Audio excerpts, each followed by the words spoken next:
Good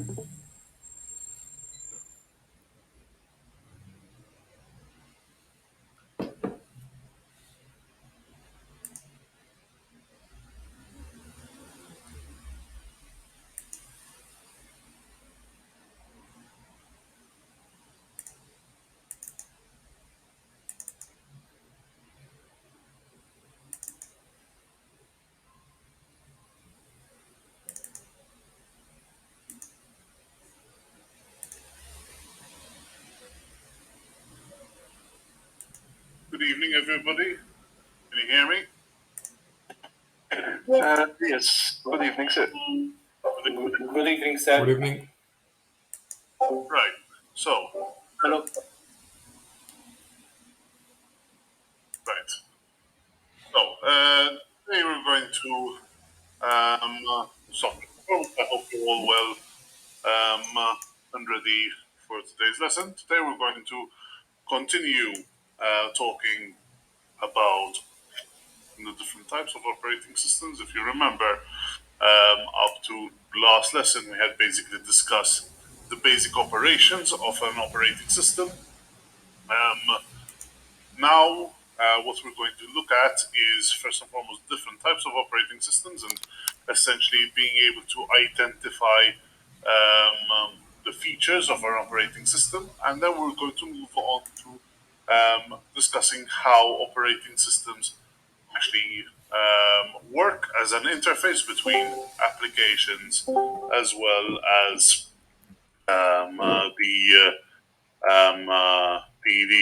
the hardware itself. So essentially, we're talking about the kernel of the operating system, and finally, all right, we'll talk about how operating systems are actually loaded into main memory.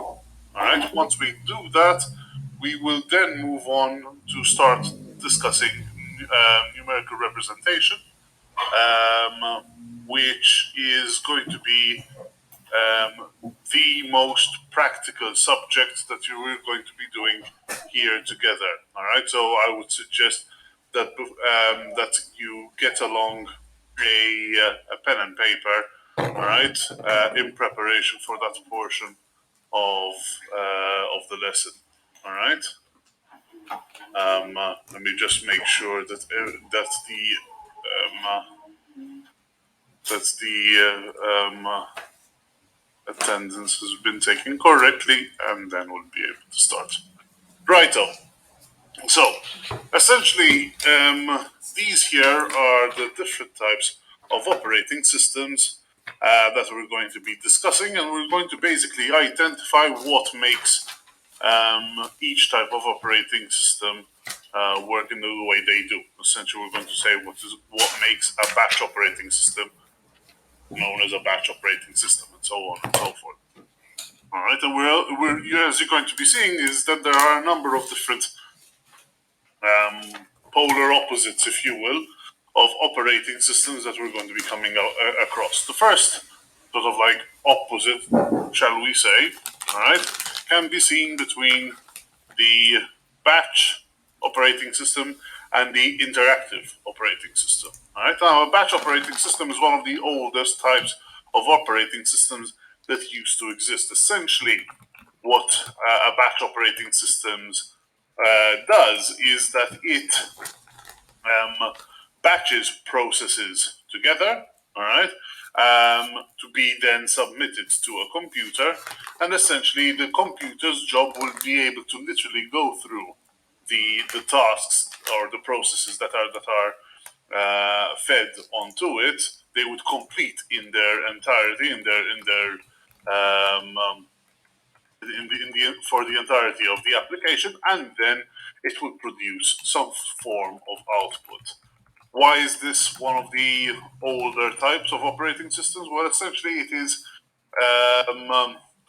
similar to the types of operating systems that used to work or they used to be around within the 50s as well as the 60s. Essentially, what used to happen was that a lot of computer companies or companies that owned computers, let's put it that way, because there were only a handful, say 8 around the world, they would loan out computing time essentially to companies in order to work on certain programs that they might have lying about. Essentially, all of these programs were lined up in terms of punched cards, which were fed in one by one into the computer.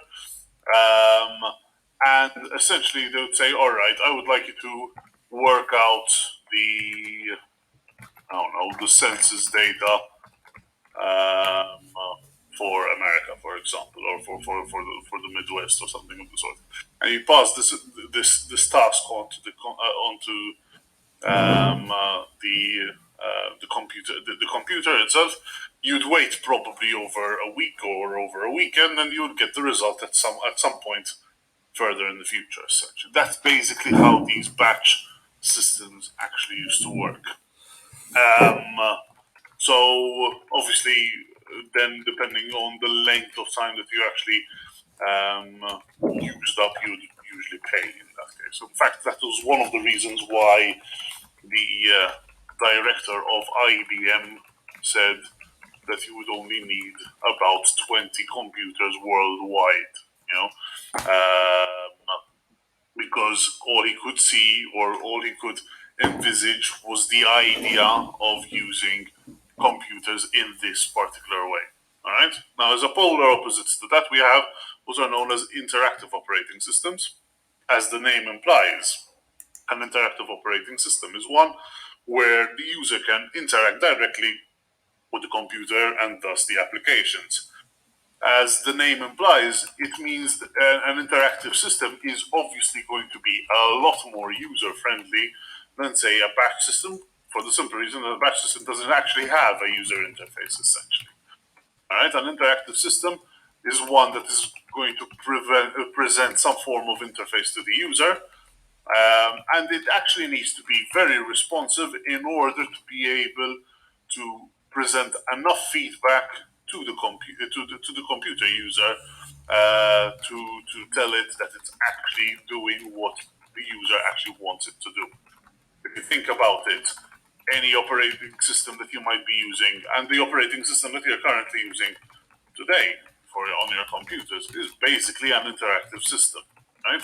If it freezes up, you think, "Uh-oh, it has crashed or something has gone wrong," essentially. So the need for an immediate response is actually quite high, all right, with these kinds of systems.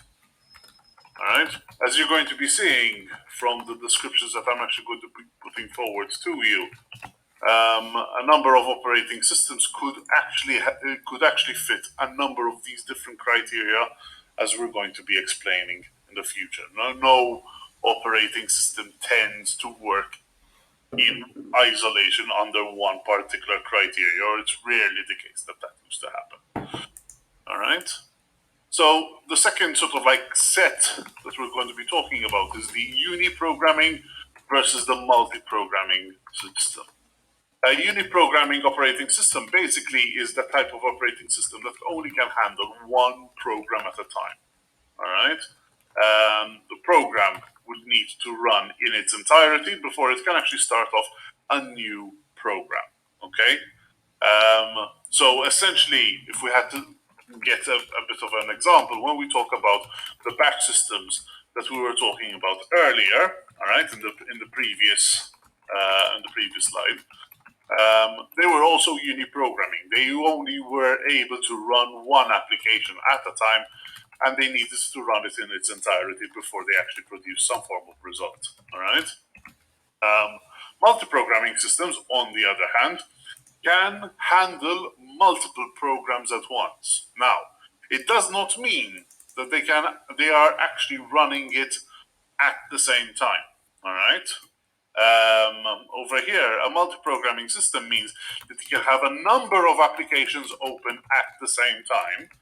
And what would happen is that the computer will allocate resources by slicing up its resources into time slots, all right, known as time slicing, essentially, and passing these time slicing slots to the several different program processes, all right, in even duration most of the time,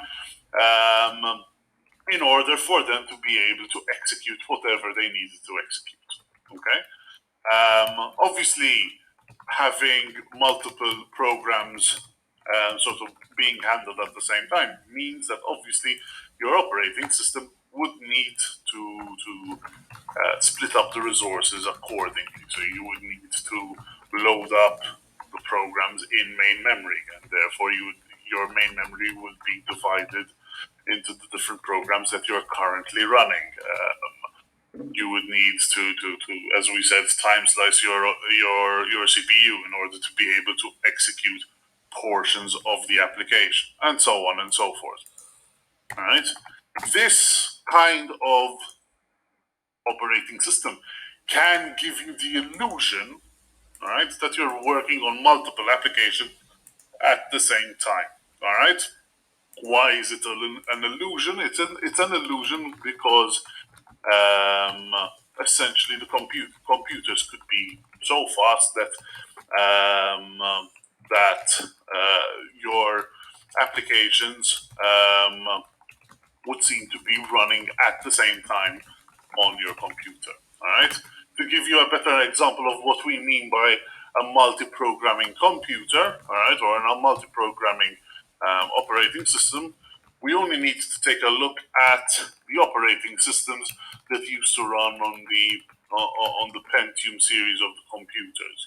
Typical Pentium 1, Pentium 2, Pentium 3, and Pentium 4. All right, so we're talking Windows 8, Windows 95, Windows 98, Windows 95, Windows 98, and to a certain extent Windows XP. Because at the time, those kind of computers were only single core computers, i.e. they only had the one processor running at any given point in time.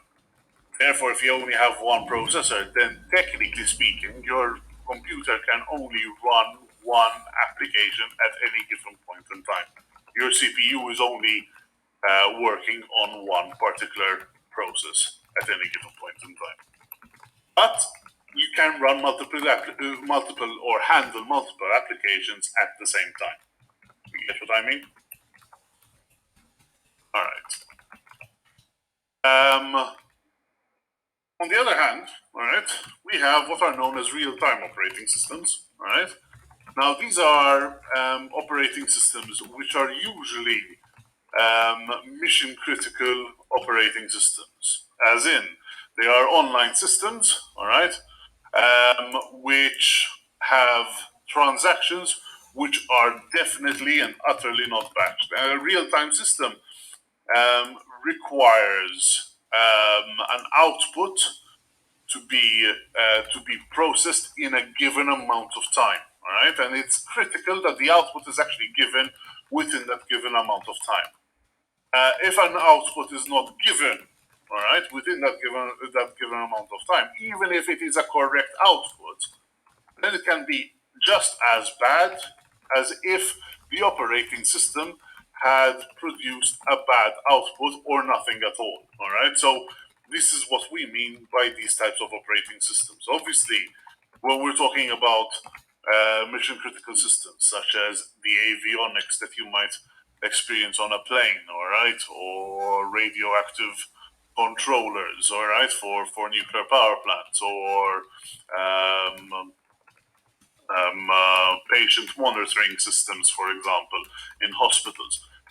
Over there, the importance, all right, of immediate feedback is obvious because if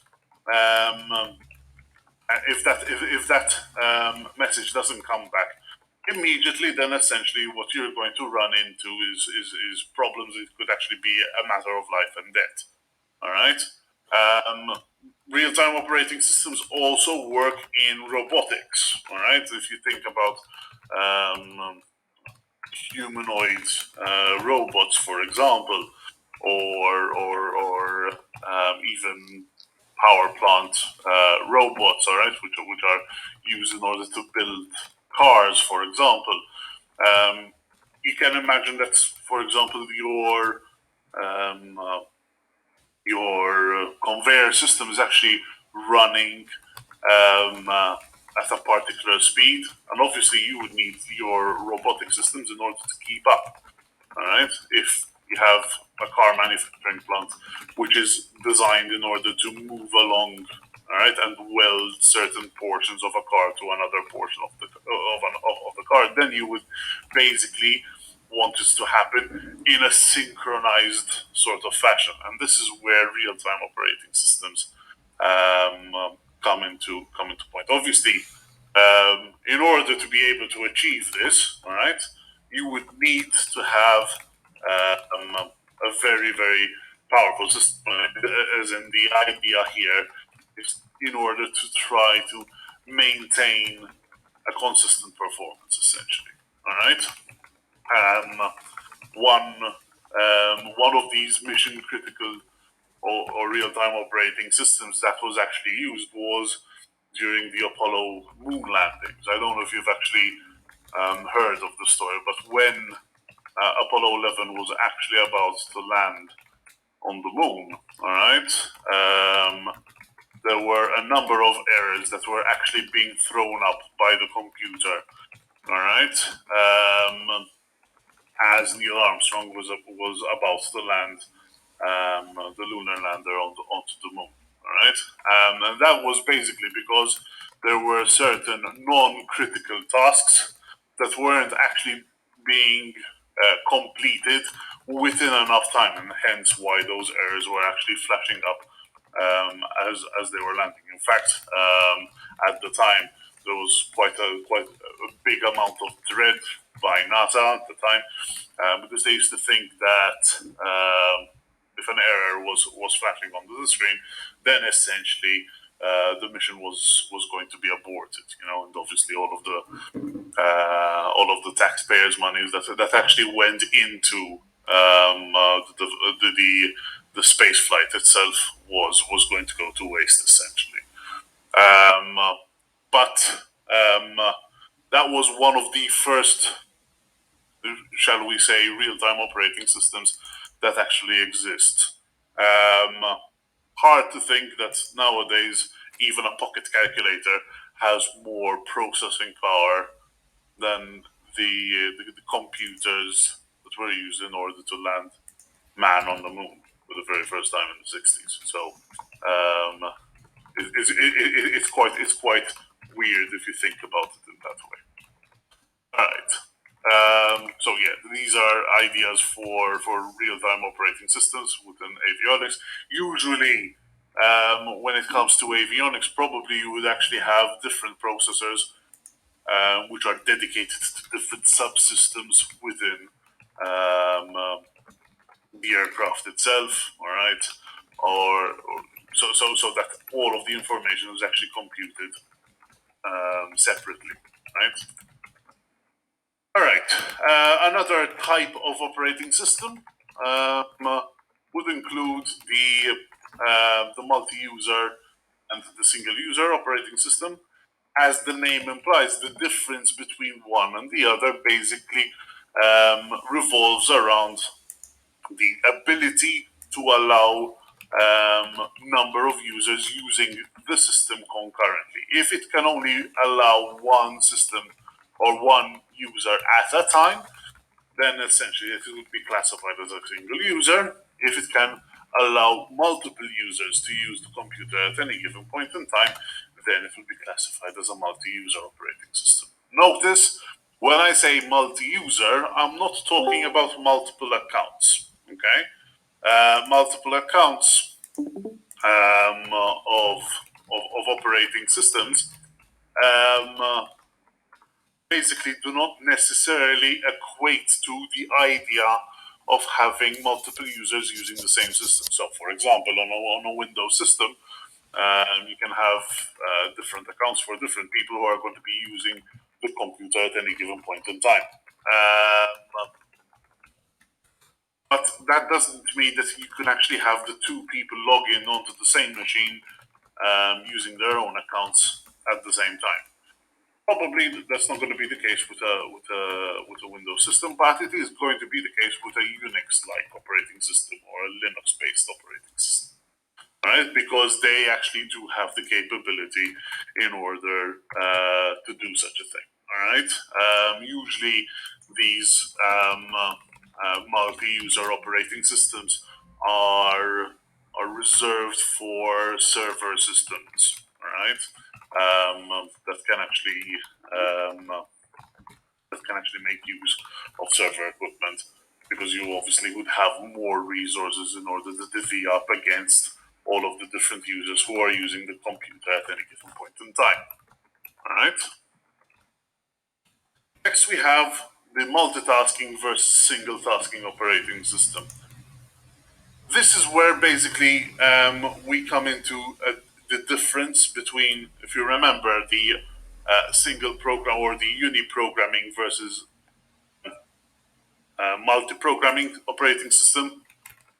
This is where we actually differentiate the two.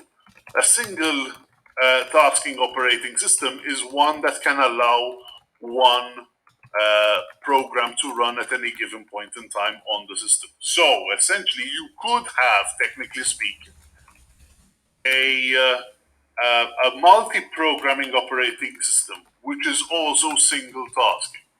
All right. If we take the same example that I was telling you about previously, all right, with the likes of Pentium 1s, 2s, 3s, and 4s, for example,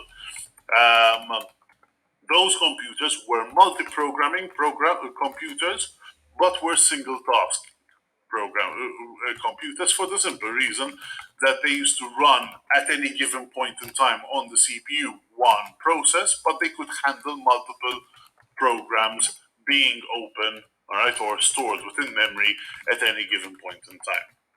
A multitasking system is one which not only would have multiple processes, all right, that are loaded up into main memory, but you can be concurrently running multiple applications at the same time, right? This is more akin to the multi-core computers that we have nowadays, all right, even on our phones. Okay, most computers nowadays are dual core or more. All right, in phones you can easily have 6 cores or 8 cores, all right, running on your computer at any given point in time. So it is more than likely, all right, that the operating systems that you are familiar with are actually multitasking operating systems. Now, when we talk about multitasking operating systems, these tends to fall under two different categories. All right, those which are known as preemptive multitasking systems, and those which are known as cooperative multitasking operating systems. Preemptive operating systems basically are the ones whereby the operating system determines the amount of time each process is actually going to be given, or each process is actually going to be allocated. Okay? So it will say, for instance, each process is going to be given 5 nanoseconds at a time, or 5 milliseconds at a time, in order to run whatever process it wants to run. Okay? And then it will move on to the next process within a queue. If you imagine there's sort of like a conveyor belt system, and each process will be given that amount of time in order to execute on each single core. Okay? But that would be determined by the operating system, all right, by the computer itself. That is one approach. Another approach would actually be whereby the time slicing operation would be relied upon the process itself. So the process will determine whether or not it's going to relinquish, essentially, its hold upon the CPU or the CPU core, rather, all right, to another process. Okay, hence the idea of a cooperative approach. All right, obviously, a cooperative multitasking system would require applications which are designed to relinquish, all right, these these time slices. All right. You can also run into the issue where you could have server processes which are sort of like starved of CPU time. All right, because certain processes will hog most of the CPU time because they actually require a fair bit amount of processing. Okay. So it could be that would happen. Obviously, there are ways and means of how you could go about that, but those are things that we're going to be covering in the intermediate computer architecture course. All right, but it's fair to say that these differences do exist even within multitasking systems. We also have a sort of a newer notion of an operating system, that known as a distributed operating system. Essentially, this operating system doesn't actually reside on any one single computer. In actual fact, what it does is it makes use of multiple computers, all right, that are connected together over some form of network, all right, to work together as though they are one machine. So essentially, all of the components and computations could actually be carried out by different computers on the same network, all right, essentially. And one operating system that actually uses this distributed operating system is known as Amoeba. Is distributed operating system used in cryptocurrency?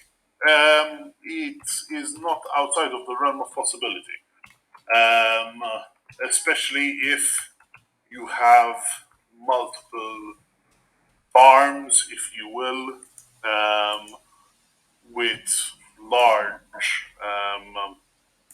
with large banks of server computers basically running the same thing, running these crypto mining operations at any given point in time, maybe located on different geographical locations uh,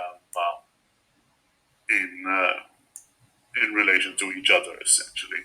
So yes, it could actually be the case. There are actually, on the other hand, having said that, there are also what are known as distributed applications, okay, which is a bit different than distributed operating systems. So, in essence, what could also happen, all right, is that you would have a distributed application rather than a distributed operating system. All right. I can give you an example of this.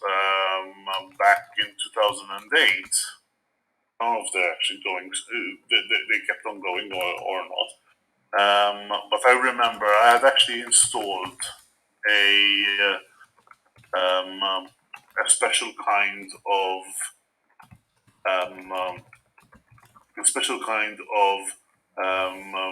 screensaver essentially on my computer, which basically meant that I was giving permission for a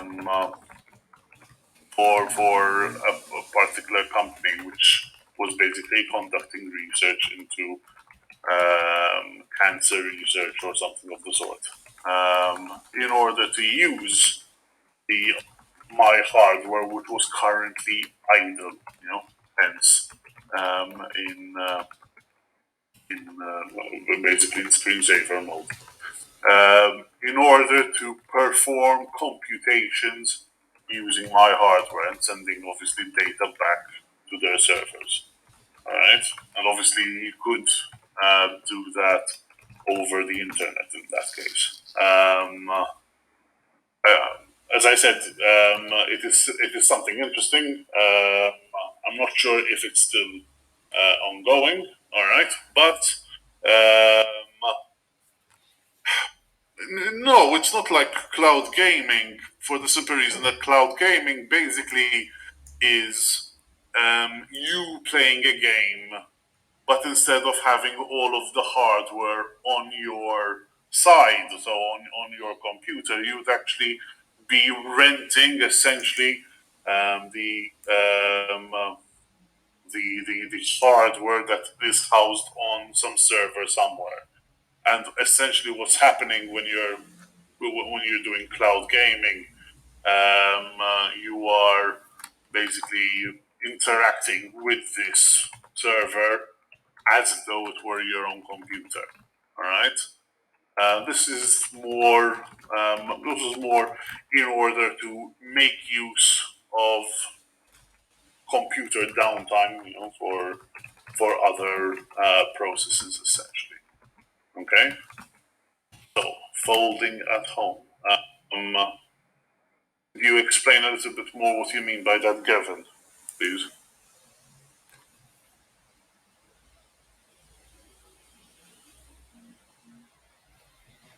Oh, okay. Thank you. Yeah, so Folding at Home is the name of the project. It could be one of the names of several different projects. All right, having said that. All right, because obviously, well, when it comes to research, this kind of idea might actually catch on, yes, essentially. I don't remember it being called Folding at Home. Putting it out there at least. I don't. But to be fair, I don't remember exactly what it's called. All right. So yes, essentially you'd have multiple computers all interlinked together over some sort of network, and you'd have um, the uh, the operating system. All right, which would seem to work as though it were a single entity, even though it's distributed along these different computers. All right. And finally, we get to the most basic form of operating systems that we can see nowadays. These types of operating system are embedded systems in in computers that we see around us. They're usually operating systems that work upon very small machines. All right, anything from PDAs, all right, with a particular form of operating system inbuilt into it, to washing machines, to microwaves, to fridges nowadays, all right. They could actually have an embedded operating system which does something very particular for the operation that they're using. Usually, they are working with very limited resources, and they're quite compact and extremely efficient in their operation as well. All right. Nowadays, if you think about it, more and more items are actually being built with embedded computation capabilities. So even when it comes to, I don't know, doorbells, all right, not the Ring doorbell that I'm talking about, even the more traditional ones, which you'd actually be able to, I don't know, pick up a headset, and say, hello, who are you, and open the door. That requires some form of computation in order to be able to process even what is happening at any given point in time. All right, so even those small operating systems actually have some form of they are those form of systems actually have some form of operating system running the operations underneath. Right. This is a bit of a pie chart that came out quite a few years ago, but it showcases relatively the dominance of, if you will, of home users being predominantly centered around the Windows operating systems. All right, nowadays it might not necessarily be Windows 7 or Windows 8 or XP, but rather more Windows 10 or Windows 10 variants, if you will. It's still in and around the 74% use, about 15% is that of the Mac OS operating systems, and then obviously you have others, including Linux and other systems, right? For most, at least, desktop operating systems that we're talking about here. With regards to smartphones, this is a very interesting trend, and it's actually remained quite stable even since 2015. All right, back in 2009, when the first Android phones were coming out, Google only had up to 3.9% worth of the global market share, but centrally they were growing and growing and growing until now they have around 80% of the global market share even today, and it has barely fluctuated in the last 5 years. Obviously, where did they obtain that market share? Well, most of it came from the Symbian operating system. The Symbian operating system was that operating system which was particularly prevalent within Nokia phones. Right? Eventually, Nokia started transferring basically its phones, or making their phones work on Windows Mobile operating systems, but eventually they collapsed entirely, and now they're pretty much their systems are pretty much running on Android devices. RIM operating systems are the operating systems that were used for BlackBerry. Essentially, those were also absorbed, if you will, the into the operating systems that or the devices that are now running Android operating systems, essentially. But the curious thing is that the iOS operating system relatively remained consistent throughout all of these years. I mean, it has kept around the 15 to 17% market share pretty much throughout, ever since 2009, essentially. It's quite interesting, if you ask me.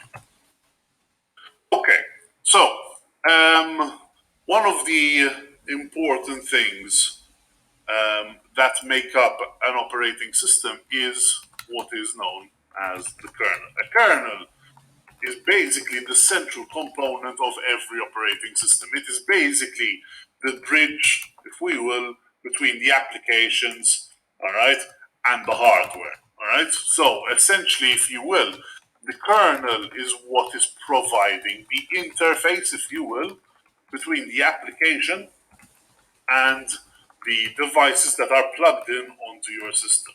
If you have to think about it, all right, whenever you're installing a software driver or something of the sort, then essentially what you're actually doing is you're not installing it for the operating system. You're actually installing it for the operating system kernel. Okay, so you're giving the opportunity for the kernel to identify or to know how to communicate with these hardware devices underneath on behalf of the application, or vice versa. All right.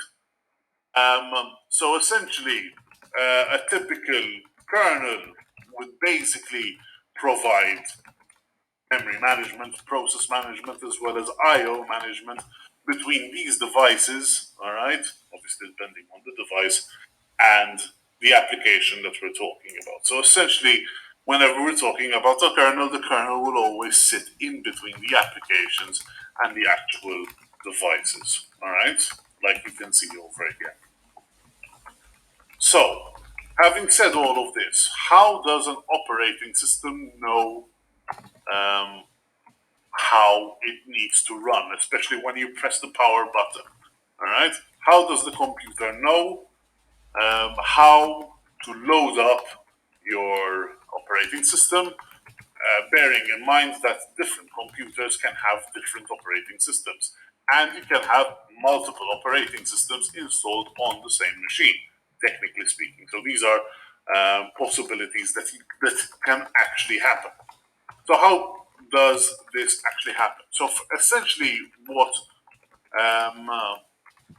this process, if you will, of loading up the operating system is known as the booting process, all right, which has a number of different stages that go into the boot sequence, all right. Essentially, whenever you start up the computer or reset your computer, all right, the computer needs to set, or the CPU actually needs to set the program counter to a predetermined address, all right, which is going to be used in order to read from a particular program which is stored in ROM, all right, or read-only memory, all right. This ROM application, all right, will perform a number of functions, all right. The first function that it will perform is known as the power on self-test or post. All right. So essentially, whenever you turn on your computer will post. We'll talk about what this means in a moment. And then it will load up what is known as a bootstrap. All right. So, what is the bootstrap? So, a bootstrap is basically a small application. All right, which will load, all right, a boot block from the drive, all right. It doesn't necessarily have to be a hard disk, but from the drive that is containing what is known as the operating system bootstrap, all right. So essentially, this bootstrap program will load um, this operating bootstrap, and then it will load up the kernel from the disk, and in turn, it will start loading up the subsystems, the drivers, and the other subsystems required in order to run the operating system. So essentially, the bootstrap is a very, very, very simple application, which is which has only one job, which is basically to load up the basic elements of the operating system so that it can take over and therefore load up the rest of your operating system so that you can use the applications that you require. So now we're talking about booting from device, right, as opposed to the ROM. So the Bootstrap application would actually be stored on the ROM to a certain extent. Okay. But does it pull the Windows from the hard disk then? Yes, it would. It would. But essentially, you would. But every computer, every motherboard, essentially would come with what is known as a BIOS. I was actually going to explain each and every different stage, so that we understand what is going on. But essentially, each motherboard has what is known as a BIOS, all right, which is short for basic input-output system, all right, hence BIOS, all right, so basic I/O system, all right.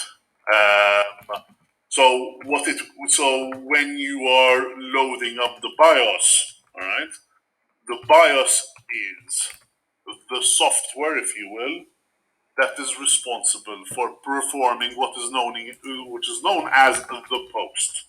All right. So essentially, what is the post? The post is the power on self test, where basically, right, the computer will check all of its subsystems, right, in order to make sure that your computer is going to work well. Essentially, what it does is it initializes your processor. It looks through. It performs a memory test. It performs performs a number of tests to see what systems are actually connected to the system bus. Essentially, it looks for bootable drives or bootable media, all right, in order to then proceed to the next step of the booting process, right? But it could actually be the case that when you power on the computer, the power on self-test would actually come up with some form of error, essentially. Now, this error could be a number of different things. All right, it could be that, for example, there was a memory error, which could have been because, for example, your RAM was not seated correctly, or there was dust that was which was interfering with the contact between RAM slots and main memory. It could also be, for example, that you don't have a keyboard connected to your system. Remember that most BIOS operating systems would require, at minimum, a keyboard to run. All right, in order for you to be able to configure your systems, and so on and so forth. So it could be a number of different things. All right. And usually these errors would tend to pop up, especially on tower systems, in the form of beeps if your motherboard actually has an inbuilt speaker on it, essentially. All right. So this is basically what I mean by the power on self-test. You probably have seen some version of this, all right, on running different applications. Essentially, you'd perform tests on the hardware, all right, and if everything is okay, then essentially you'd be able to load up, all right. Usually at this stage as well, all right, you would also be given the opportunity to load up the BIOS or to enter the BIOS setup in order to set up your device accordingly, all right.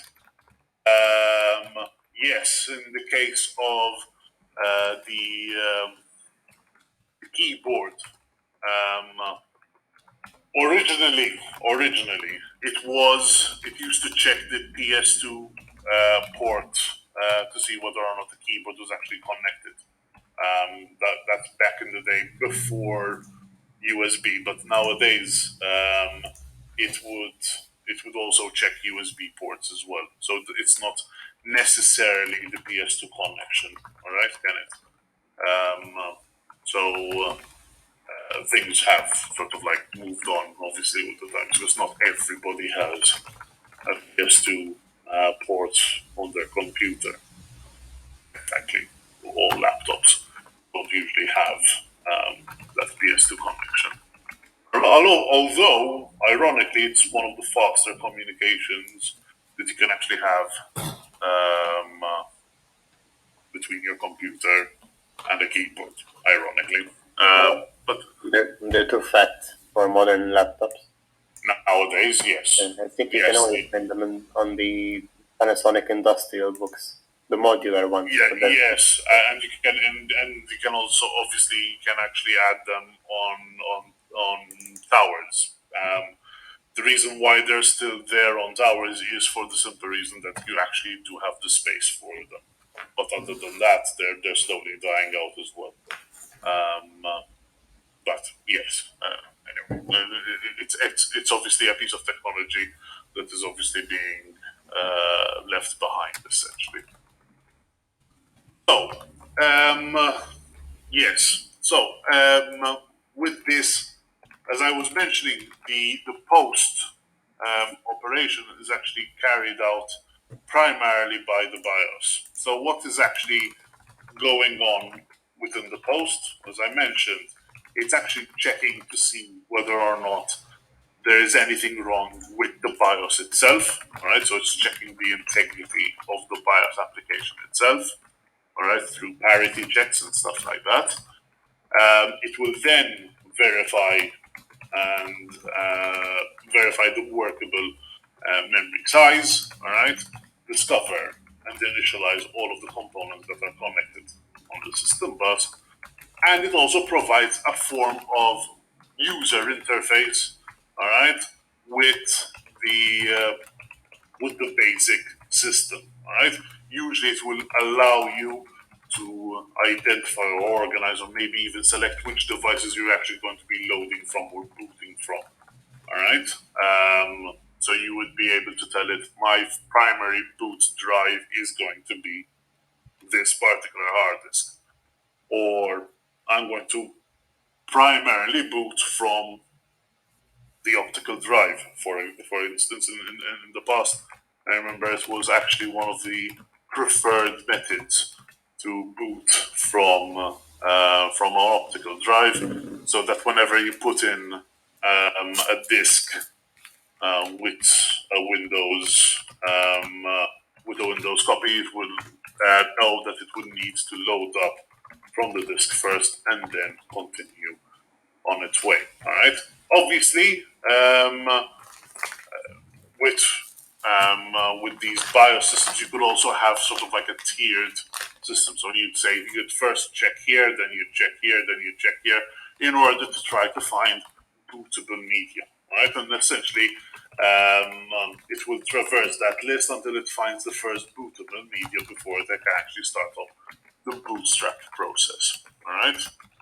So, what is bootstrapping? Essentially, bootstrapping is the technique, all right, whereby a simple program application is used in order to load up a more complicated system. All right, that's essentially all it is.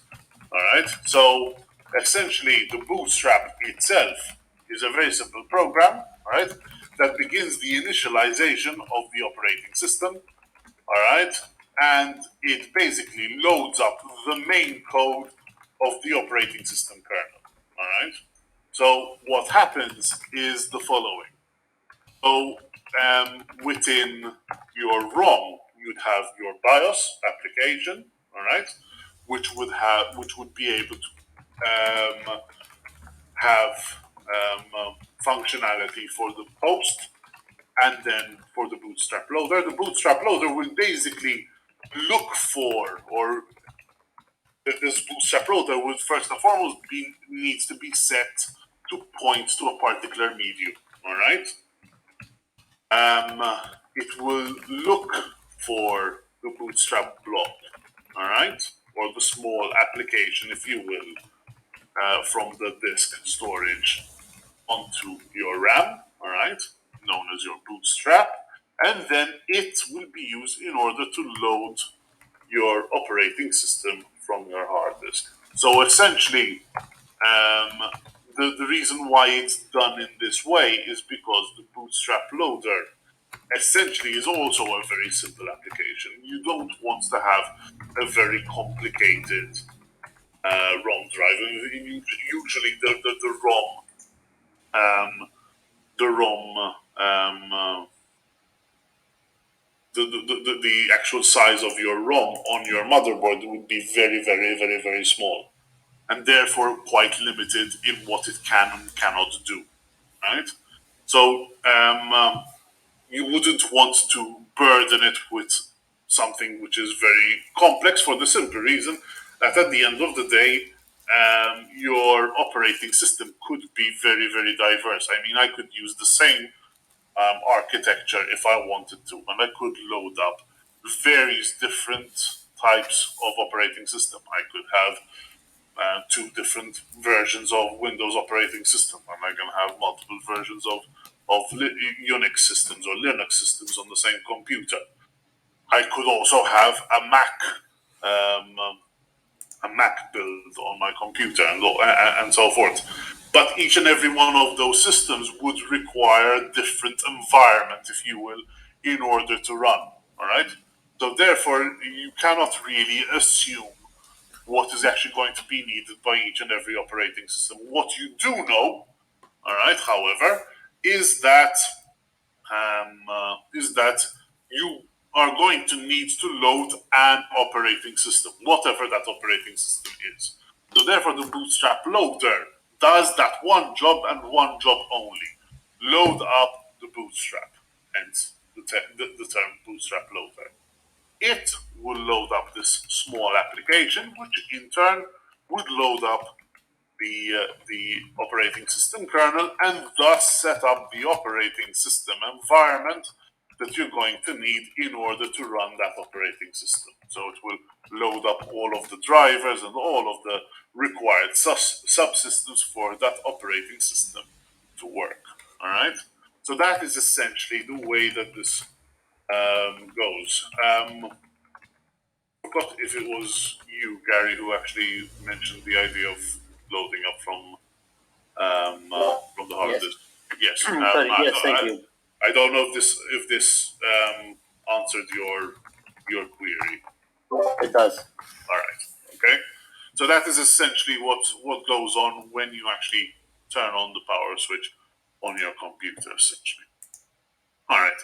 So essentially, that brings us to a conclusion with regards to operating systems. All right. So essentially, just to remind you, what we've discussed here today was the different types of operating systems and operating system functions, and we also explained what goes on within post and the bootstrapping process, essentially. Any questions before we move on?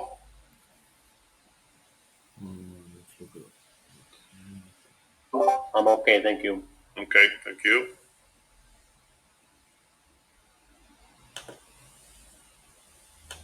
Mana, the kernel is related to the system bus. Mana, not exactly. The kernel is basically, if you want to think about it, the kernel is sort of like the brain of the operating system. Okay? It is basically what's going to determine how the operating system is going to work at any given point in time. Okay? It also happens to be the go between applications and the actual hardware. If you think about it, all right, the kernel is kind of like the control unit, if you will, all right, of the operating system.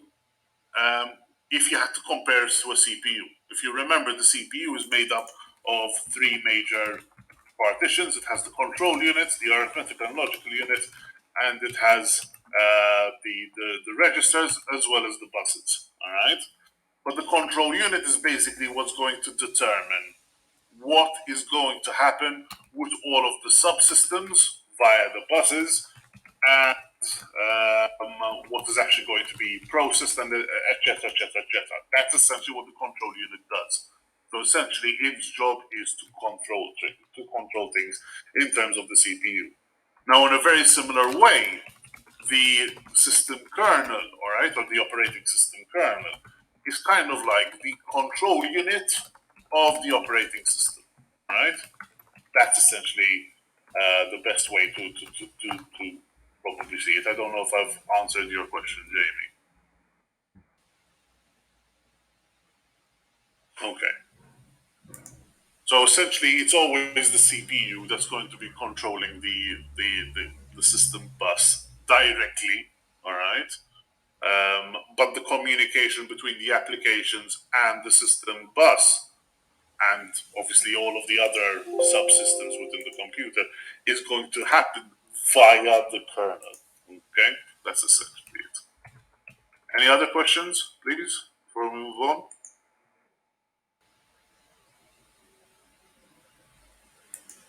Okay, seems that you're all okay with this particular topic. Now we'll move on to data representation. Well, I don't know if you can actually see the PowerPoint presentation clearly on this side, giving me space in order to write over here. Essentially, this is basically my whiteboard. All right, so okay. I don't know if that is okay. Would you require a full screen? All right, clear as day. Cool. Right. So today in this portion of the lecture, we're going to start off talking about data representation. Now, this is one of the longer topics that we're going to be covering together.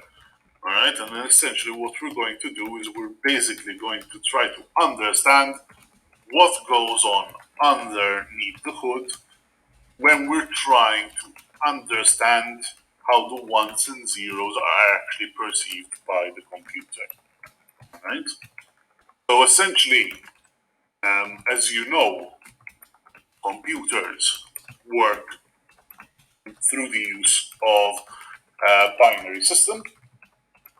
So underneath, everything is a one and zero, or a collection of ones and zeros. The problem is, how are we actually going to understand what these ones and zeros actually mean? All right. But before we actually go into that portion, all right, and understand how we can actually represent different number systems, etc., etc., etc., what I want to do is I want to basically give you a foundation as to how one can actually convert from one to the other. Okay, so essentially, we're going to look at different number bases, right, that are used within computing, and we're going to see how we can convert from one number base to a different number base, right?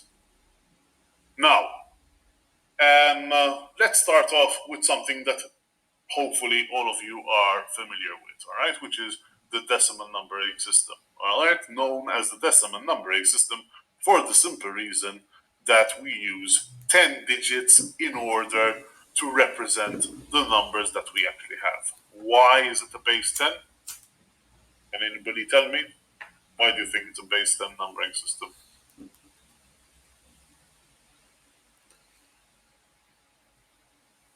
Fingers. Yeah, essentially, because we have 10 fingers.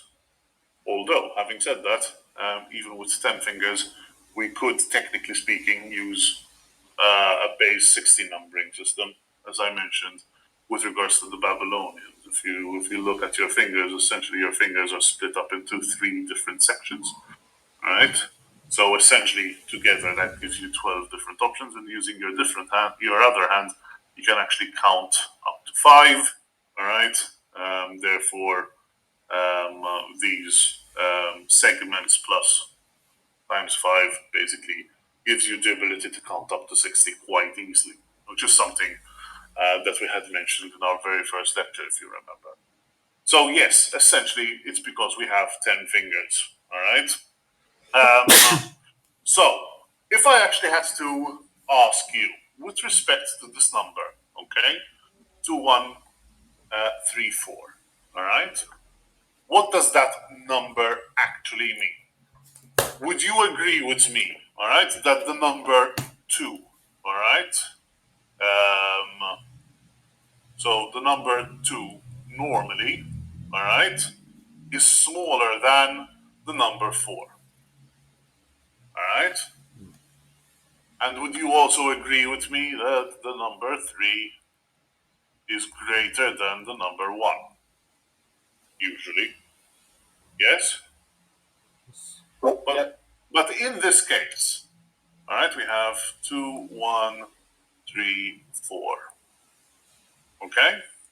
The 2, is it smaller than the 4 here in this particular system?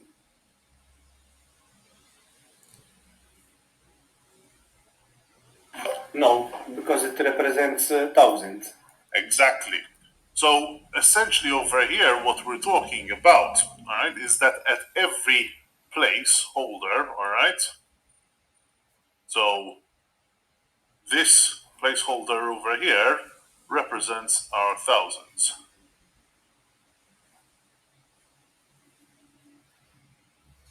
This one over here 100. represents our hundreds.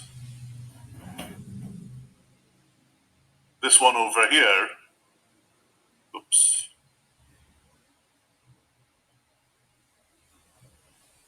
this one over here, this represents our tens. And over here, this one over here represents our units. Okay?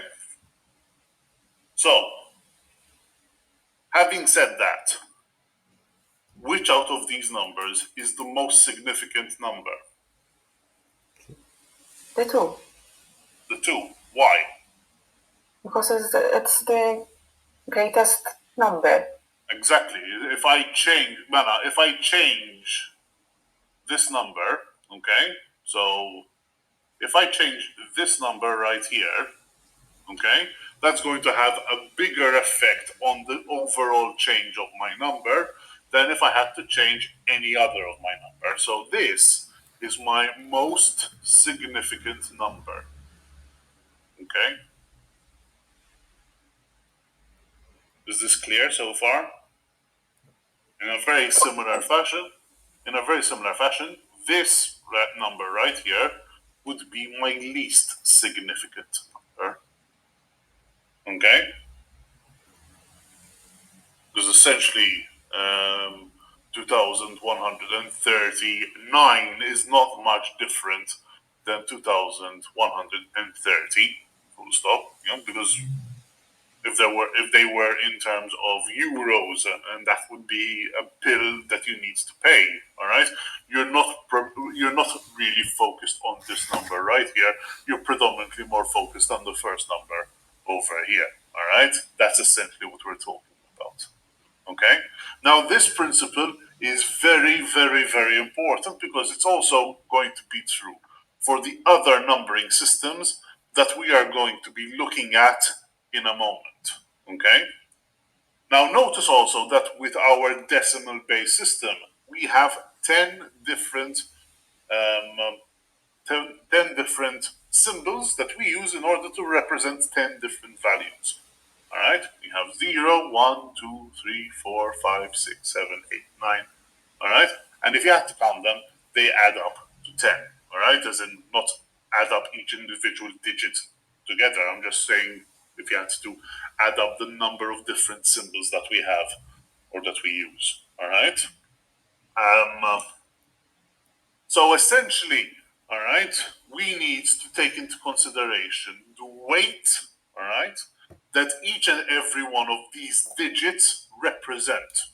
Okay. In fact, in order for us to be able to understand what that number actually means, all right? So let me write it over here again, okay? So 2, 1, 3, 4. Essentially what we're going to be doing is, if we had to look at each and every one of these numbers in isolation, in order to get the true value, we would need to multiply this digit right here, this 4, with 10 to the power of 0. All right? This digit right here with 10 to the power of 1. This digit right here to 10 to the power of 2. And this digit right here with 10 to the power of 3. Okay? Essentially, 10 anything n to the 0, that is equal to 1. So 4 times 1 is going to give us 4. Okay? 10 to the 1 is going to give us itself, or n to the 1 is equal to n. All right? So 10 to the 1 is equal to 10. All right? 10 to the 2, or n squared, that's equivalent to n times n. And n cubed is going to be equal to n times n times n, essentially. Is everybody following me so far? Yes. Okay. Yes. Notice that when we're talking about number systems, all right, it is a very good idea to keep into consideration the base that we're working with, okay? Especially when we're talking about different numbering systems, okay? How are you going to differentiate between one numbering system and another? and it's usually this base. So this 10 over here that we can see here, that is essentially the base that we're using. So we're using base 10. Usually we don't do this because we always use base 10. However, as we're going to be seeing in a moment, all right, we're not going to be using base 10 all the time. All right? Okay. So, as I mentioned, as you sort of like imagined, all right, whenever we're talking about computing tends to use different bases, all right? It uses either base 2, which is basically what we know as binary, all right, which can have values between 0 and 1. The octal base, all right, or base 8, for the simple reason that we usually work in bytes of 8 bits. All right. So essentially, the base 8 can represent numbers from 0 to 7. All right, 0, 1, 2, 3, 4, 5, 6, and 7, and we have what is known as the hexadecimal numbering system, which is base 16. Right. So essentially, we need to be able to represent anything from 0 to 15, right? But in order for us not to get confused, all right, when we start going into the 10s, 11s, the 12s, the 13s, 14s, 15s, all right, we represent them using these letters. So essentially, A would be equal to 10, B would be equal to 11, C would be equal to 12, D would be equal to 13, E would be equal to 14, and F would be equal to 15. Okay? Now notice that whenever we talk about a base, a number base, notice that the base number itself, all right, doesn't actually fall within the numbering system that they're talking about. So if we talk about base 2, all right, we have 0 and 1, so it's always one less, if you think about it. All right. Base 8, the 8 does not actually is not actually represented within the octal system. Base 10 is not actually represented within the decimal system, and so on and so forth. All right, in terms of the individual digits, if you know what I mean. All right, is everybody with me so far? Okay, yes. All right. If there's anything that you're not understanding, please stop me immediately. All right, because this is going to be very important. So let's see how we're going to count to 20 as an example. Humor me with this. I know that you probably know how to count to 20, all right, and you probably might find it a bit trivial. However, I want to show you basically the repetition or the pattern that I'm going to be talking about in a moment, okay? Because it might be a bit strange to you in the first place. All right, let's start off, all right, with the decimal counting system. Now, you know that when we're counting up to 10, all right, we might start off from 0, all right, with 0, count all the way up to 9, so 0, 1, 2, 3, 4, 5, 6, 7, 8, 9. When we reach 9, the next digit, all right, is going to be 10. How do we represent 10, however? We represent 10 by taking this first digit, all right, the 1, followed by the first digit, all right, being 0. Okay? So that means we have 1, 10, and 0 units. Okay? So notice we'll keep on going and we start counting all the way up to 20 like this. So notice over here we have 110 and 0 units. We have 110 and 1 unit. We have 110 and 2 units, 110 and 3 units, 110 and 4 units, 110 and 5 units, 110 and 6 units, 110 and 7 units, 110 and 8 units, 110 and 9 units. And then when we reach 20, essentially what we do is we increment the number of tens. All right. If you think about it, all right, the original numbers, all right, so the initial values or the first 10 values, essentially, we could have written them like this as 0 tens 0 units, 0 tens 1 unit, 0 tens 2 units, 0 tens 3 units, and so on and so forth. We don't usually do that because we don't take into consideration the most significant bit or the most significant number when it is actually equal to 0. Do you see what I'm on about? Yeah. Yes. All right. Because technically speaking, I could have this number. I can add as many zeros as I want over here. The number of zeros that I'm adding in this portion right here is not going to make a difference. Okay? To the number. Okay? Yeah. So, what about the octal system? All right? So, let's start counting using octal. So, again, we'll start from 0 and we'll go all the way up to 7. Up to there, that's fine. All right? But once we reach 8, when we want to represent the value 8, essentially what we start doing is then doing the same thing that we did when we were representing the decimal system. We'll restart our numbering system, but we'll add 1, all right, before it.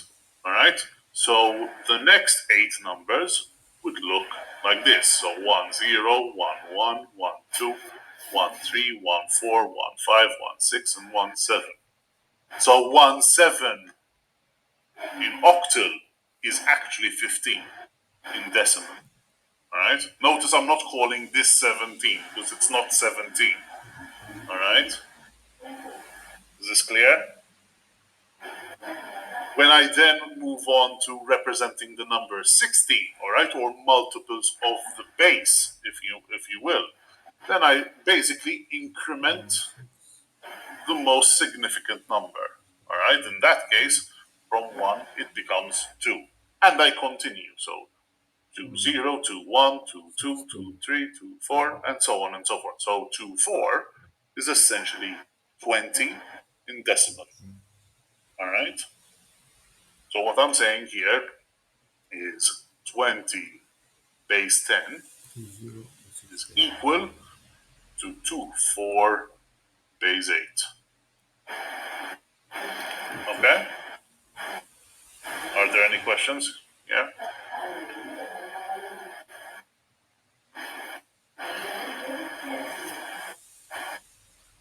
Now, the same thing happens, notice, all right? When we talk about hexadecimal numbers, all right? So with hexadecimal numbers, we use the first 16 numbers, all right, to represent up to the number 15. Notice that hexadecimal can represent numbers up to base 16. So we'll have 0, 1, 2, 3, 4, 5, 6, 7, 8, and 9. And that's similar to our decimal base system. To represent 10, we'll use A. To represent 11, we'll use B. All right, to represent 12, we'll use C. To represent 13, we'll use D. 14, we'll use E. And 15, we'll use F. Then for the next iteration, all right, so from 16 onwards, we'll add 1 into the most significant value, all right? So we'll add 1 there, and then we'll start counting again, all right? So it's 1, 0, 1, 1, 1, 2, 1, 3, and 1, 4. So essentially 20 in this case, all right, can also be represented as 1, 4 base 16. Okay? So all of these are equivalent. Is this clear so far? Yes. All right. So that is how we can actually see the difference in counting, all right, between decimal, octal, and hexadecimal, right?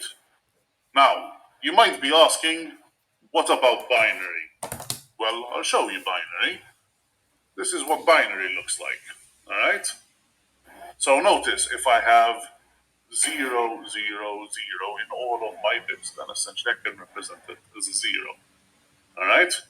1 essentially can be represented like so, all right? Notice that we can only we can only represent two different values, all right, 0 or 1. So if I want to represent 2, I would then need to increment the next significant bit, most significant bit, and start over my pattern. Notice that this pattern repeats itself over here, okay? Until I then need to go right ahead. So what would you think would be the decimal number for 4? Or rather, sorry, the binary number for 4. 100. Exactly. Binary. 100, essentially. Okay? So you would need to take 1 over here, place 1 over here, 0 here, and 0 there. And it keeps on going. Okay? It keeps on going. Alright? So if we had to look at it, alright, try again to recognize the patterns. Okay? This is what it would look like if you were trying to count from 0 to 16. All right? So essentially, or rather, 16 numbers, rather, not 16. So you have 16 combinations. With 4 bits, you have 16 combinations. How do you know how many combinations you have? Well, if I take, all right, my base, all right? So my base followed by the number, all right,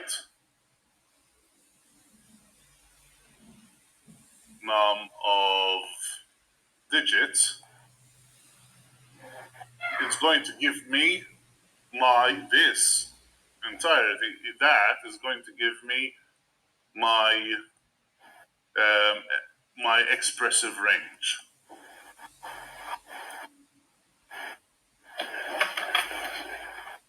Okay? So essentially, if I am using binary as my base, all right, and I only use 3 bits, then my expressive range is going to be equal to 8. Therefore, I can go from 0 all the way up to 7. Okay? I have 8 possible combinations. Okay? All right. If I'm talking about base 10, however, and I'm using 3 digits, all right, then that is going to give me, all right, 1,000 values that I can represent. All right. That is essentially going to go from 0 all the way up to 999. All right, essentially. Understood? So the first column, there's 8. Then the 4s, then the 2s, then the 1s. In terms of the binary, yes, essentially. So remember when we talked about the weights of a binary number, all right? So let's take, for instance, this one over here, the value for 11, okay? So the value for 11, choose that number. So is 1, 0, 1, 1. We're talking over here base 2. Essentially, over here, again, we're using 2 to the power of 0, 2 to the power of 1, 2 to the power of 2, and 2 to the power of 3. If I actually had to just calculate these on their own, all right? 2 to the power of 0 is 1. 2 to the power of 1 is 2. 2 to the power of 2 is 4. and 2 to the power of 3 is 8. So essentially, when I come to actually represent this, if I want to understand what this number is, I will need to take 8, right? Because 8 times 1 is 8, plus 2 times 1 is 2, and 1 times 1 is 1. That gives me the value of 11 base 10. Notice that I don't need to do this for the reason that anything multiplied by 0 is going to give me 0. Alright? And that's essentially what Bridget was talking about within her comment right there. Okay? Any questions so far? The 2 there underneath because it's a binary, eh? Yes, this is basically representing the base, kind of how this is representing the base in terms of decimal. Alright, so technically speaking, I should have done this. Okay?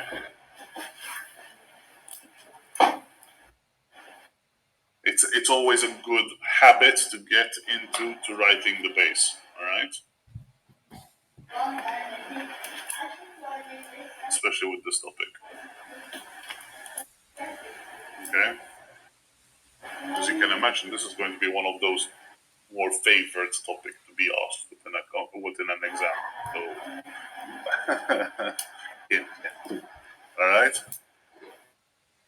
Any other questions so far?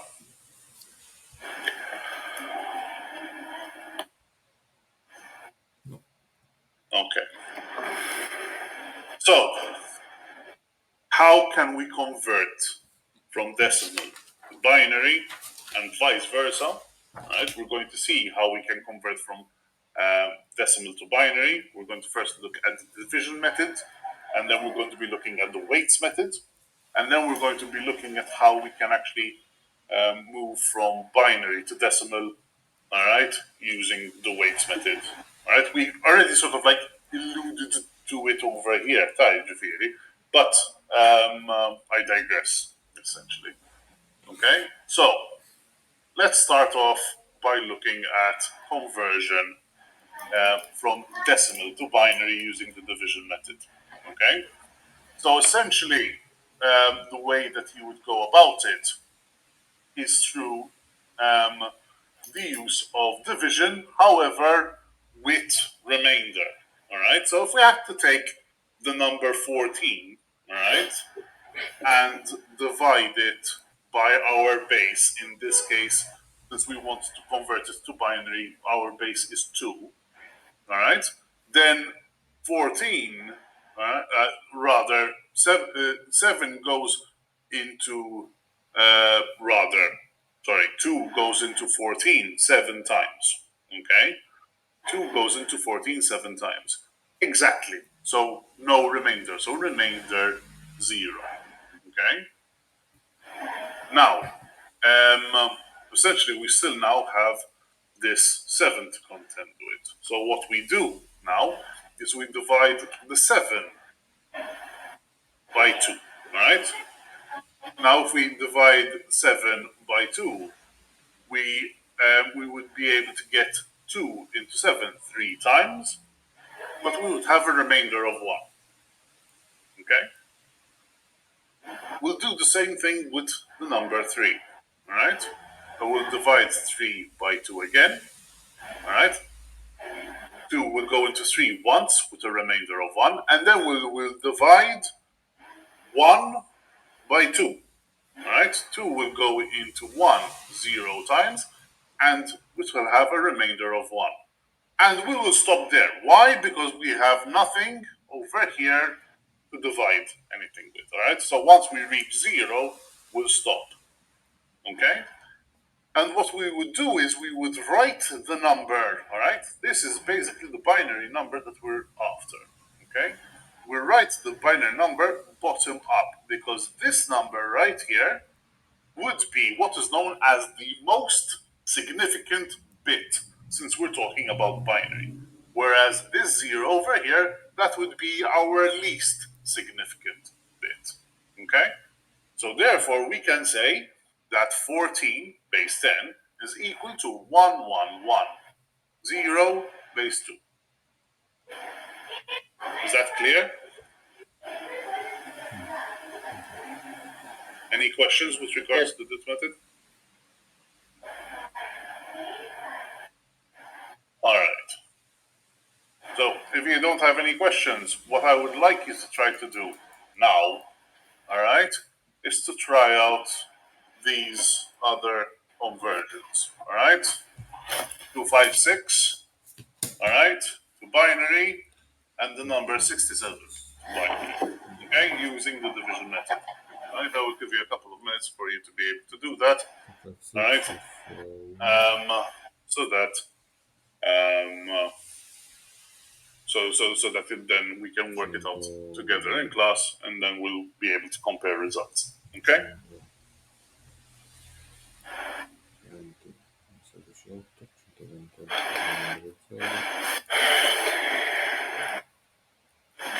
128, 128, 69, 0, diviso per 2, 30, 38 e 39, 30, 68, 68, 111, 32, 32, 34, 17, il terzo, 2, 8, 2, 2,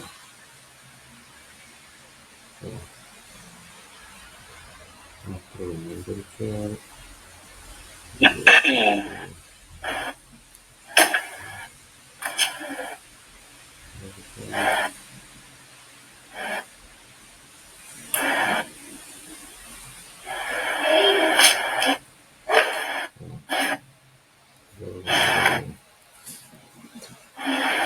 1, 0, 0, 1, 0, 0, 0, 1, 0, 1, 0, 0, 57, 57, 1, 32, 16,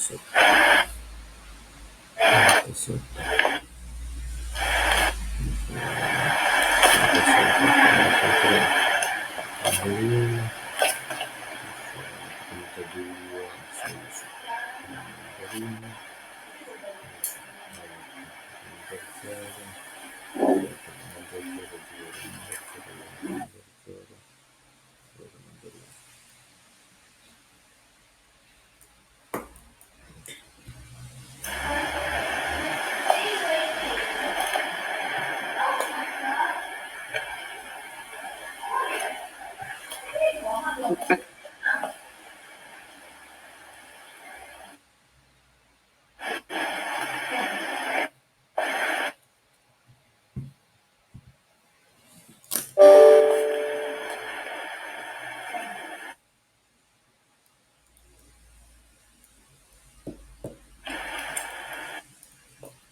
それでんとこね。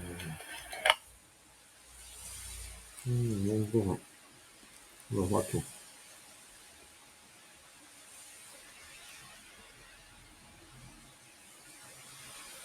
34.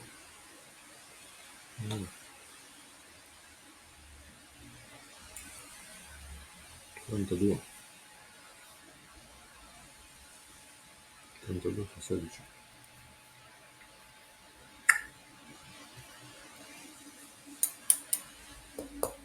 Un po' più di 39.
I'm sorry.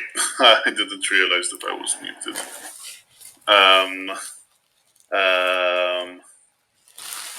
Sorry about that. So essentially what I was saying was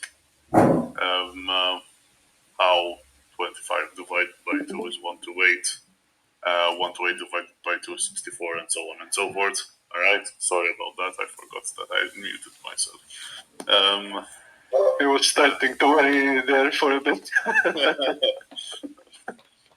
have a button on my mic, but it doesn't show up on Discord that I was muted, so therefore I assume that it happens. I'm sorry. So essentially, 256. All right, if you actually had to work it out, all right, would be 1 followed by 8 zeros. All right, as can be seen over here. 67. All right. On the other hand, all right, divided by 2 gives us 33, remainder 1. 33 divided by 2 is 16, remainder 1. And then this portion of the division is the same process as we have over here.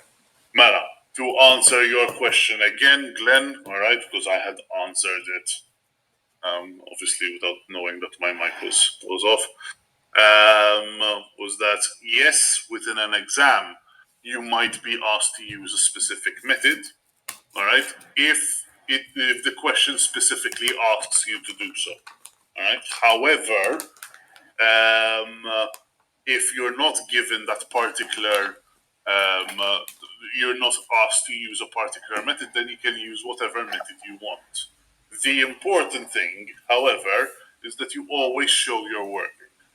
All right. Technically speaking, within the exam, you can make use of a calculator. All right, as long as it's not a programmable calculator. Okay. But I do know, all right, that that exams, or rather calculators, sorry, can have automatic conversions for you for binary, octal, hexadecimal, and so on. Even the Windows calculator, technically speaking. I mean, if you've never seen this, I mean, you can go onto the programmer setting. You can choose your number, so 2256. All right, and you can actually see what it would look like in binary, in octal, and in hexadecimal. It automatically converts things for you. However, within an exam, we would need to see the working. All right, so for example, if this if this question, for example, was 4 marks, for example, only half of the mark would actually be for the actual answer, really and truly. Most of the marks would go towards the working. All right, just so that we're clear. Okay. Any questions so far? All clear, thank you. All right. So,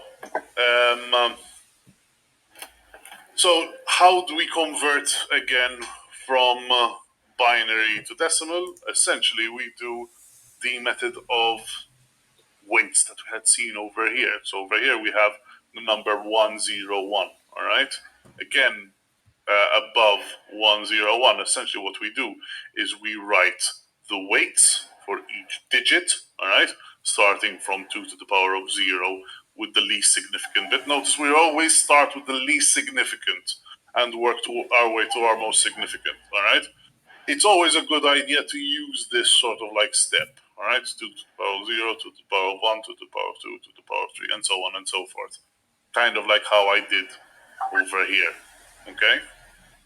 And obviously you can then calculate these values, all right? So if, like Bridget, you already sort of like know the progression of each digit, you can ultimately write them. So 2 to the power of 0 we always know is 1. 2 to the power of 1 we always know is 2, and so on and so forth. In fact, the numbers go up as 1, 2, 4, 8, 16, 32, 64, 128, 256, 512, 1024, and so on and so forth. All right. So it's always multiples of 2. All right. So you could essentially do that, and then essentially what you do is you can then take each and every bit, multiply it with its weight, all right, and add the results together in order to obtain the result. Okay.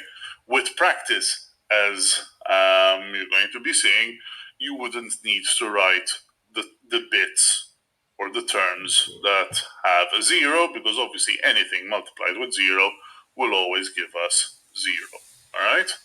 You add them all together and you will get your result. So in this case, we know that we have 1 times 2 to the power of 2, which is equal to 4, 0 times 2 to the power of 3, all right, which is 0. This should actually be to the power of 1. Over here, there's a bit of a mistake in the slides. And 1 times 2 to the power of 0, that would give us 1. So 4 plus 0 plus 1, that would give us the value of 5. All right? Is this clear, guys? Yeah, it's clear on my end. Yeah, in this case, you didn't have to write 2 to the power of 3, Malay. No, this should actually be 2 to the power of 1. Alright, so if I had to rewrite this, it would actually be like so. 101 base 2 is equal to 1 times 2 to the power of 2 plus 0 times 2 to the power of 1 plus 1 times 2 to the power of 0, essentially. Alright, so you get 101 base 2 is equal to 4 plus 0 plus 1, which in turn is equal to 5. Alright? Mana. Will we have specified in the exam if we are expected to specifically use the step method or the division method? If we aren't specified, can we use Mana? If you're not specified which method you are to use, you can use any method that you want. That's a given. If you are specified, then you need to use that particular method. It's as simple as that, given. Okay?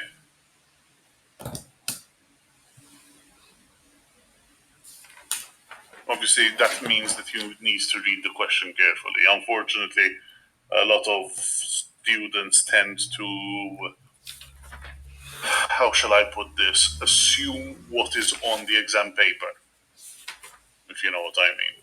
All right? They would assume, they would read probably the first part of the question, the last part of the question, and they would assume the middle part. It happens when you're skimming. So, as a general rule, not only within this particular topic, I would suggest reading the questions carefully. Right? Take the time to read the questions in their entirety, all right, before you actually start answering the question, and then read them again before you actually try to answer them. All right.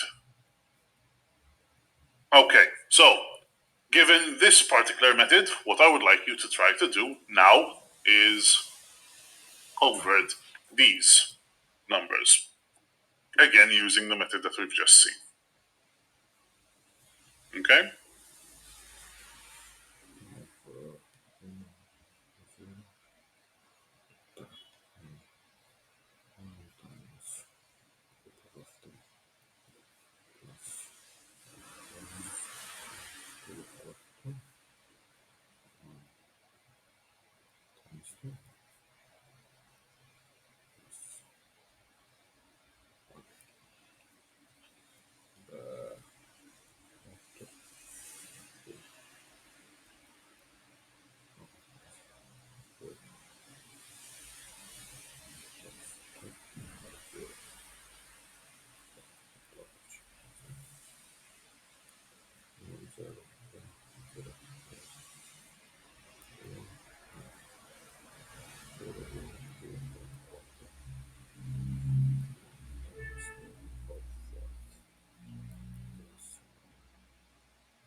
Quarto.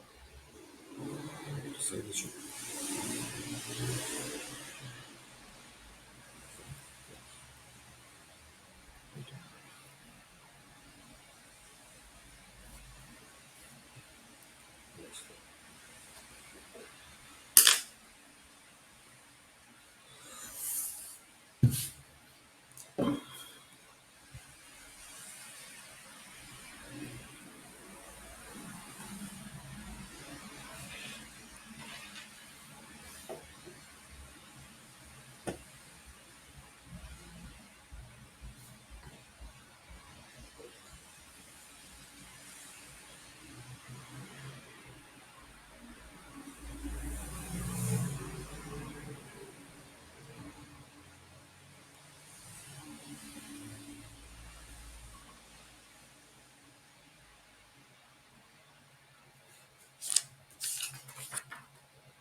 essentially, in order to convert these two numbers, you needed to do something similar to this. All right. Notice over here I created a simple sort of table for me. All right. I denoted the different weights. All right, and their values. All right. So 2 to the power of 0 is 1, 2 to the power of 1 is 2, 2 to the power of 4. Out to the power of 2 is 4, 2 to the power of 3 is 8, 2 to the power of 4 is 16. And essentially what I did was I added those weights with their corresponding bits being 1. All right, so essentially 1, 1, 1, 0. Base 2 is actually 2 plus 4 plus 8. 2 plus 4 plus 8, which is equal to 14. All right, and similarly, for the second number, all right, we took 1 plus 4 plus 16. 1 plus 4 is 20, plus 1 is 21, essentially. And those are the answers that you should have obtained.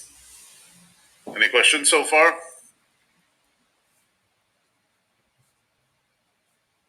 No, thank you, sir. Okay. So, how can we convert then from binary to, or rather from decimal to binary using weights? So let's say that we wanted to convert 14, all right, the number 14 into binary. How can we do that? Well, this is sort of like the opposite. We start off from the most significant bit. So essentially, we start off with the number, all right, or with the weight, if you will, which is the largest that can fit into the number that we actually have. So we'll take 14. 16 does not go into 14, but 8 does, all right? So what we do is we'll take 14 minus 8, all right, and we'll get a value of 6 as a remainder, all right? And we'll denote that 1, all right? 6 goes into 4, all right? So we'll write a 1 over here, and we'll take 6 minus 4, all right? And that will give us the value 2, all right?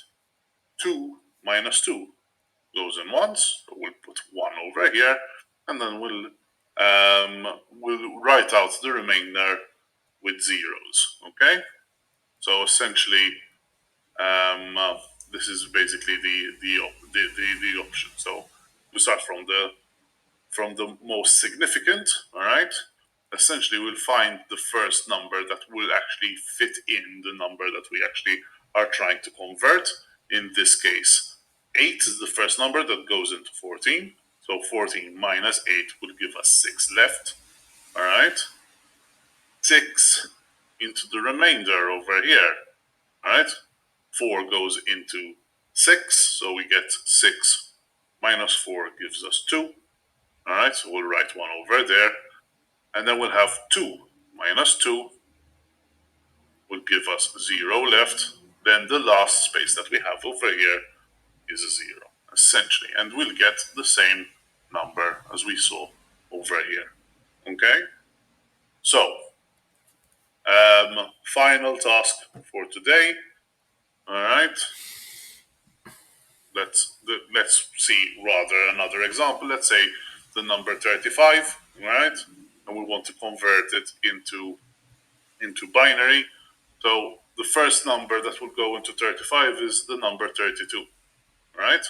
So we'll put a 1 within that weight, all right? So 35 minus 32 will give us 3, all right? 16 won't go into 3, 8 won't go into 3, 4 won't go into 3, but 2 will.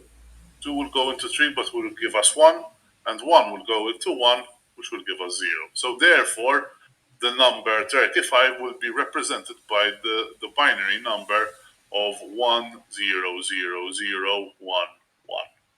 Okay? As we can see over here. Okay? So, what I would like you to try to do is for homework, okay? I would like you to try to perform a number of these conversions in order not to get rusty. Okay. Reason is that we're going to try to build upon this material in the next lecture. All right. Next lecture we'll talk about how we can convert from decimal to octal and hexadecimal. All right. In various different ways, and how to convert from binary into octal and hexadecimal.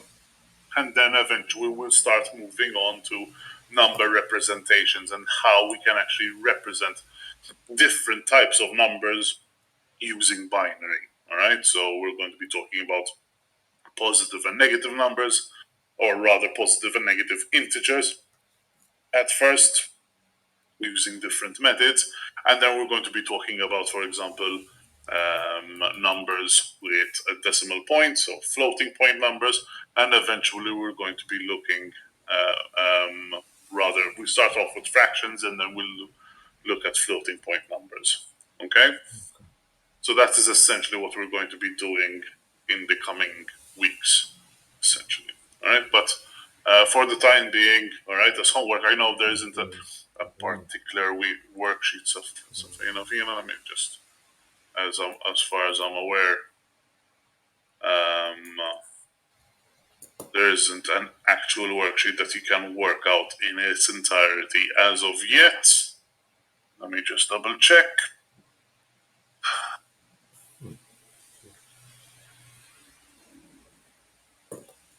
No, not yet. So what I would suggest is to try to come up with a number of examples yourself, all right? Try to convert a couple of numbers, all right? Using different methods like we've just seen over here, okay? Any questions? All right. So we'll call it a day and I will see you guys next week. All right? Thank you for listening. Thank you. Thank you, sir. Thank you. sir. Thank you. Good evening. Good evening. Ciao, ciao. Thank you. Thank you. Don't forget to punch out, guys. Yes. Yeah.